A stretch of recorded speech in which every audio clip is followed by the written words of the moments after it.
سلامونه دوستانو، یو ځل بیا ستاسو په خدمت کې په الماني ژبه باندې درې مهمې جملې جوړوم. دوستانو ډېرې مهمې جملې دي، د ما ټولې ویډیوګانې چې څومره دي مهمې جملې دي، روانې خبرې دي د الماني ژبې. دوستانو کله چې موږ چاته وایو تاسو زما څخه څه غواړئ، نو دا جمله په الماني ژبه کې داسې وایو: Was wollen Sie von mir? Was wollen Sie von mir? wollen وای غوښتلو ته.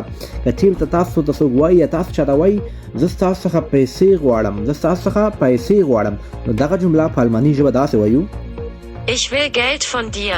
Ich will Geld von dir. یعنی زه تاسو څخه پیسې غواړم. او بیا تاسو ورته وایي مګر زه هیڅ پیسې نه لرم، نو دا جمله په الماني ژبه باندې داسې وایو: Aber ich habe kein Geld. aber وای مګر خو زه هیڅ پیسې نه لرم. دوستانو کولی شئ د الماني ژبې زما د ټیک ټاک او یوټیوب څخه زده کړئ. د یوټیوب نوم د ناصح احمدزی، لاندې مې نوم لیکلی.